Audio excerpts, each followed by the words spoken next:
দর্শক, এবার ডেটল কোরবানির হাট প্রসঙ্গ। রাজধানীতে পশুর হাটগুলোতে কেনাবেচা ভালো হলেও দাম নিয়ে অসন্তোষ জানিয়েছেন বিক্রেতারা।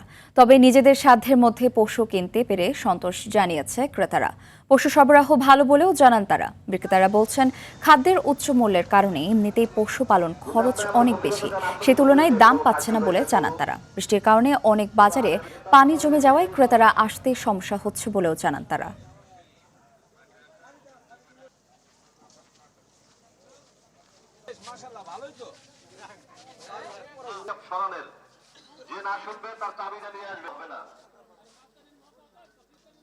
$40,000 টাকা ওনায় ঠিক আছে, $40,000 টাকা দেওয়া হয়েছে।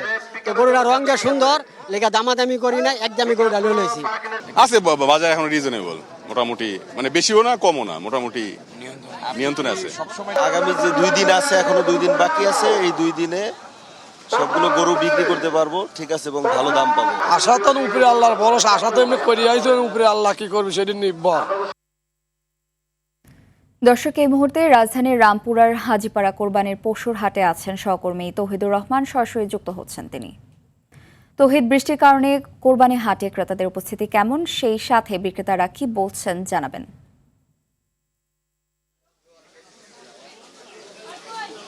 হ্যাঁ নুসরাত, আপনাকে ধন্যবাদ। আপনি এই হাটকে আবার অনেকটা বালুর হাট বলেও অনেকেই বালুর হাট নামেও বলে থাকেন, অর্থাৎ বালুর হাট পশুর হাট।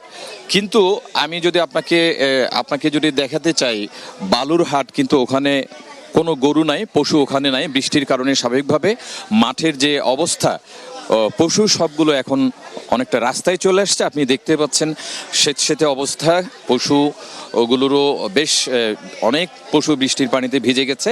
ফলে ক্রেতা বিক্রেতারা অনেকটা স্থবির হয়েছিল।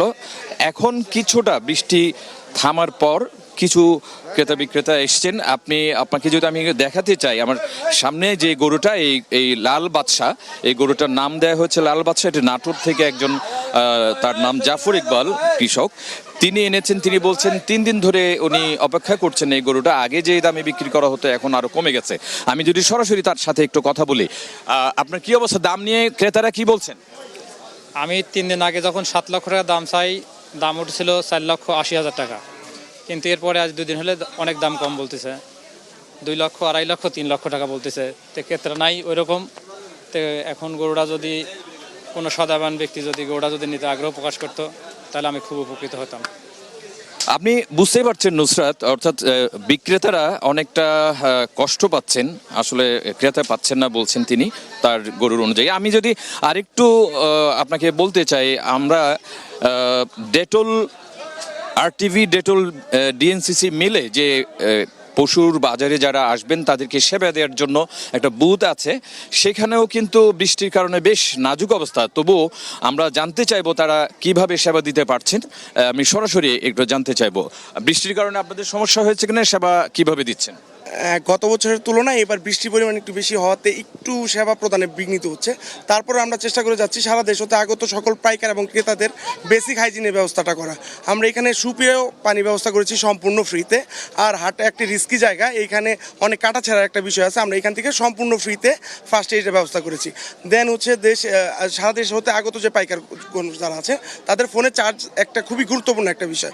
আমরা সেই চার্জের জন্য আমরা এখানে একটা চার্জিং স্টেশন রেখেছি। ওকে, আশা করছি যে ডেটল কিংবা যে সেবা তারা দিয়ে যাচ্ছেন সেটি, বৃষ্টি হয়তো থেমে গেছে, তারাও আশা করছেন, ক্রেতা বিক্রেতারা সবাই আশা করছেন যে আবহাওয়া যাতে সুস্থ হয় এবং এতে করে তারা উভয় খুশি হবেন এবং ভালোভাবে পশু দিতে পারবেন, পশুর কোরবানি দিতে পারবেন। নুসরাত, এই ছিল আমার কাছে এখানকার সর্বশেষ তথ্য। ধন্যবাদ।